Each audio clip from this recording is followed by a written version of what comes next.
On the horizon, thick smoke billows from a sabotaged gas pipeline. This is the war zone that Homs has become. CNN's Arwa Damon, Neil Hallsworth and Tim Crockett are in Babarama, a neighbourhood that's endured constant shelling, where civilians are killed and wounded every day, where a makeshift clinic tries to help.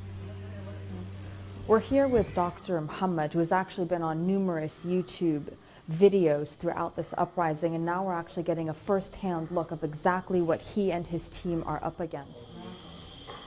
A 30-year-old man lies on the brink of death after shrapnel hit him in the head. لأنه هاي الإصابات الدماغ أنا بالنسبة لي ما قدمت له شيء، ما قدمت له شيء، عبارة عن خياطة للجرح بس مشان المادة الدماغية ما تطلع، وحطيت له تيوب هو عبارة عن أنبوب أنفي هذا بس مشان ينزح الدم من الداخل. He will die if he doesn't get out. Dr. Mohammed is one of only 2 doctors in this clinic. The other is actually a dentist. You know, Dr. Muhammad, he's not some sort of front-line trained in emergency surgery combat medic. He's an internal medicine specialist. Your GP. Yeah, and now, I mean, look at what he's dealing with. Look at the casualties he's dealing with, the kind of casualties he's dealing with, the way he's had to cope, and the fact that it's day in and day out for him. It's relentless.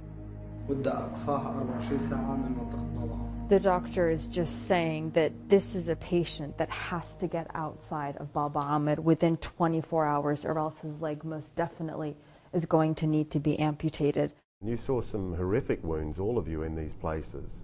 The guy with the leg wound that you were saying was starting to smell. Yeah, his name was Mohammed Noor, and he was actually wounded, and this is how a lot of people have been getting wounded. Artillery strike happens, people get wounded in the street, other people run out to help them, and then the second shell. So he got wounded when a second shell struck. At this point, you can smell the rot coming from the wound. This patient has been lying here like this for 4 days now. Arwa interviewed one of the doctors, the few doctors that was taking care of people that were being wounded in this onslaught. And he started to cry.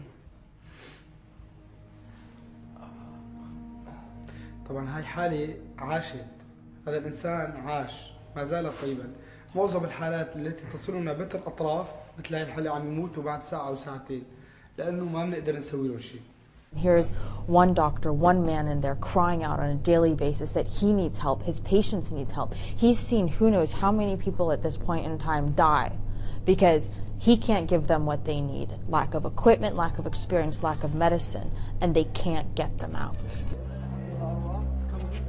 The clinic is really many clinics spread throughout the city, and moving from location to location is perilous. This is how they have to move around just a short distance to get from one location to the other where they have the patient. 6 patients were killed in this building after a strike. The shelling is relentless. What they've had to do, because the clinics keep getting targeted, is try to distribute the patients around. So they have a number of houses in the vicinity where they also have these makeshift clinics as well. What's it like filming that?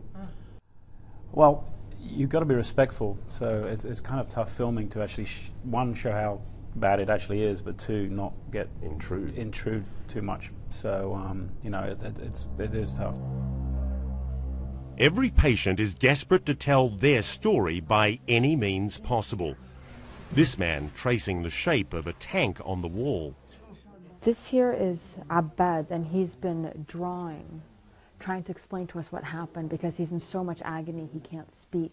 He is one of the cameramen who goes out, risks his life all the time. It's some of his clips that we constantly see posted to YouTube and broadcast. And he's been drawing 2 tanks and explaining how he was moving down the street across from them when they fired at him.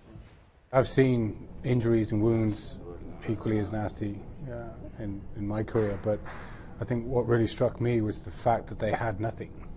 A few medicines and dressings and stuff on shelves. Other than that, there was nothing to deal with the kinds of wounds that they were getting. Aboudi was a 19-year-old young man. We saw him outside the clinic. He was barely hanging on. There was this young woman who was treating him. She was just 27 years old. She also was a volunteer medic. They just had 2 weeks of training.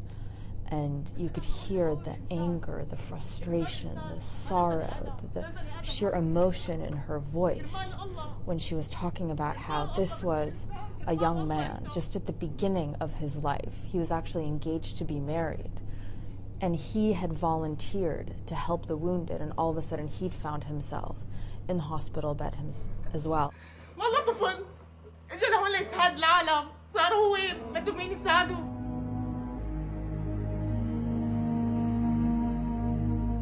Just hours after this video was taken, Aboudi died. As did the 30-year-old with the severe head wound. You get angry that people have the capability to do this to one another, that people are suffering, and that there's nothing that one can do to ease their pain. There's no way to fix their situation. But there is some good news. At least 2 of the men in the CNN team's report are alive.